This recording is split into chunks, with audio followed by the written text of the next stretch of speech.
At 7:45 on the morning of Sunday, July 5, 2026, Mount Etna's Voragine summit crater intensified without warning and pushed a dense column of dark ash 4,500 meters into the Sicilian sky.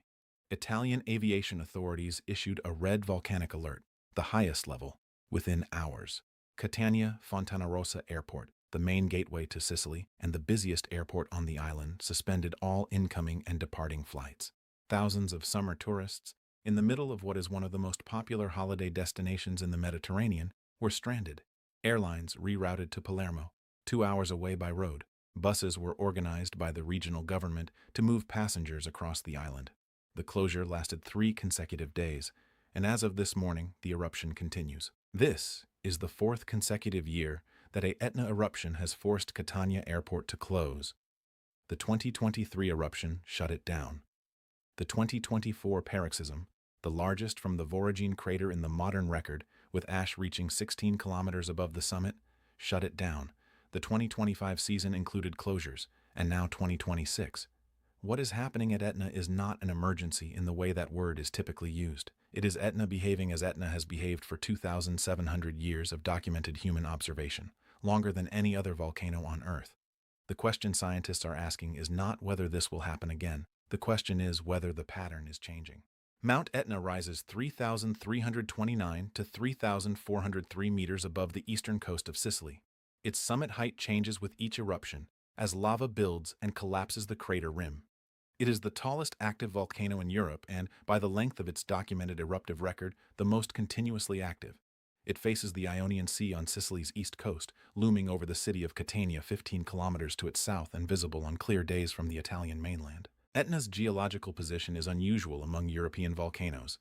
It sits at the convergence of the African and Eurasian tectonic plates, the same collision that drives seismicity across southern Italy, Greece, and North Africa.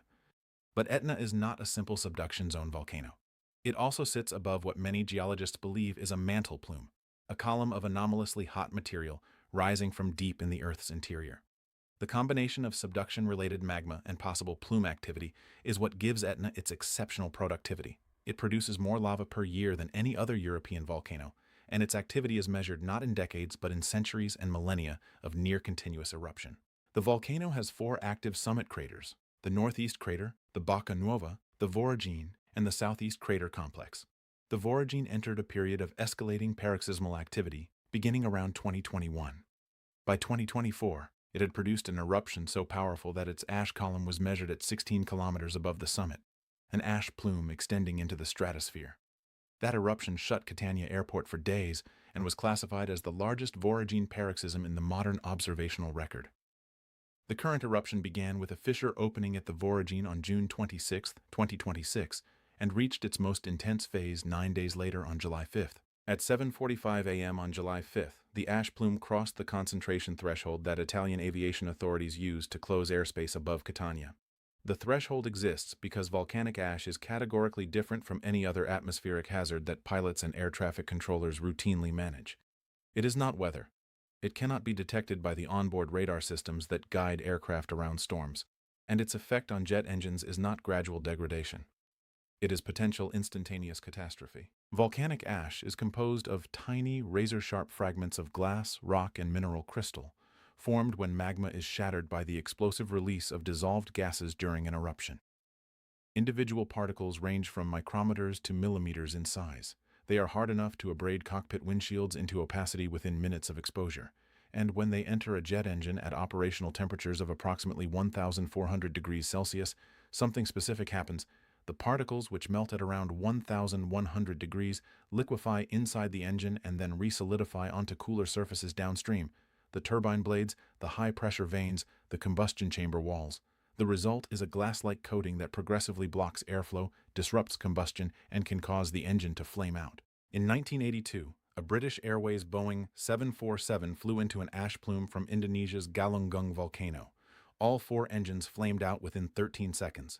The aircraft descended for 13 minutes without power before the crew managed to restart 3 engines and divert to Jakarta. No passengers were killed. The volcanic ash advisory system that now monitors European airspace, managed for the Mediterranean region by the Volcanic Ash Advisory Center in Toulouse, tracks ash plumes using satellite data and atmospheric models, and issues formal advisories to airlines and air traffic controllers with sufficient lead time to reroute or ground flights before aircraft enter hazardous concentrations. That system's existence is partly a consequence of the 2010 eruption of Iceland's Eyjafjallajökull, which shut down European airspace for 6 days, canceled 100,000 flights, and cost the aviation industry an estimated €1.3 billion. For Catania, the lesson learned across 2,700 years is somewhat different. The 300,000 people who live in the city have developed an intimate understanding of what the volcano above them means on any given day. Residents check wind direction before hanging laundry. Cars in Catania accumulate a fine gray powder on their hoods after an eruption. Locals call it pioggia nera, black rain, and sweep it away with the same resigned efficiency with which other cities manage ordinary grime.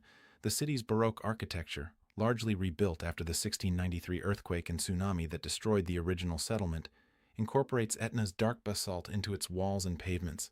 The city is built on the volcano's output.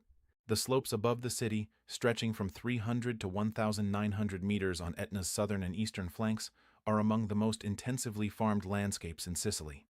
The volcanic soil, rich in minerals deposited by centuries of lava and ash, supports pistachio orchards, lemon groves, orange trees, and the high-altitude vineyards that produce the wines sold internationally under the Etna DOC designation. The same eruptions that close airports scatter the mineral inputs that make that agriculture possible. Etna's farmers and Etna's vintners have built their livelihoods on the volcano's generosity in the same soil where its previous violence is recorded in the stratigraphy beneath their roots. In the 17th and 18th centuries, wealthy European travelers included Etna in their grand tour itineraries specifically to witness an eruption from a safe vantage point. Tour operators in Taormina today offer Etna eruption viewing excursions as a premium experience from the ancient Greek theater, where the volcano frames the stage behind the stage. The summit craters, including the Voragine, now shutting down an international airport, can be reached by cable car and guided hiking. Etna National Park, which surrounds the volcano, is a UNESCO World Heritage Site. This coexistence is not complacent. INGV, Italy's National Institute of Geophysics and Volcanology, operates a continuous monitoring network at Etna, with data flowing in real time to its Catania Observatory and to Italy's Civil Protection Department in Rome.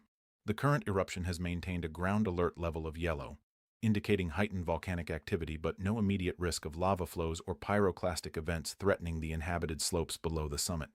The aviation alert is red because the ash is real and the risk to aircraft is real.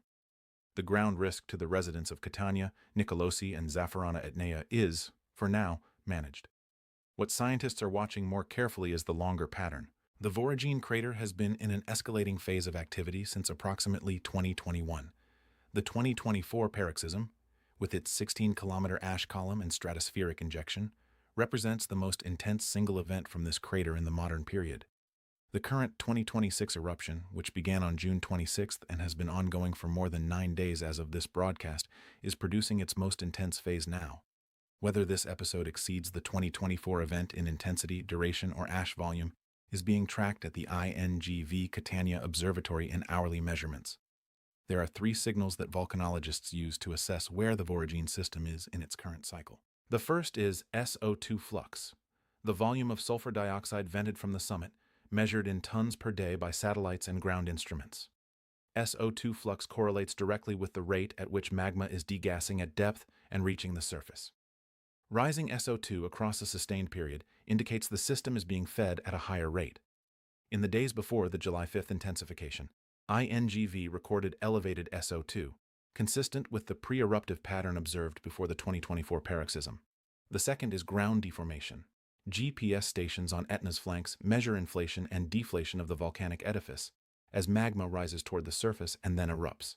The current episode's deformation pattern is being compared to the 2024 paroxysm sequence to assess whether similar or greater magma volumes are involved. The third is seismicity at depth. Before the July 5th intensification, INGV recorded an uptick in seismicity at 10 to 15 kilometers below the summit, the depth range consistent with magma ascending through the volcanic conduit system. That signal preceded the main ash phase by approximately 48 hours. If seismicity at that depth range resumes after the current episode's main phase, it would indicate the system is recharging for a subsequent eruption. Etna will erupt after this episode ends. It has erupted at least once in each of the past 4 years, with enough force to close Catania Airport. The people of Catania know this. They have known it, in some form, since the ancient Greeks founded the city of Catania on the volcano's fertile southern slope sometime around 729 BCE. They have watched 2,700 years of eruptions from the same position, close enough to benefit from the soil, close enough to be inconvenienced, and occasionally close enough to be destroyed. The question that scientists at INGV are now formulating, and that the fourth consecutive year of summer airport closures has made more urgent, is whether the current Voragine escalation represents a long-term shift in the volcano's eruptive behavior, or a temporary peak in a cycle the volcano has completed many times before, always eventually returning to a lower baseline. Etna has been doing this for 500,000 years. The record says it will keep doing it. The only question is what next summer looks like. Subscribe to stay ahead of what's coming.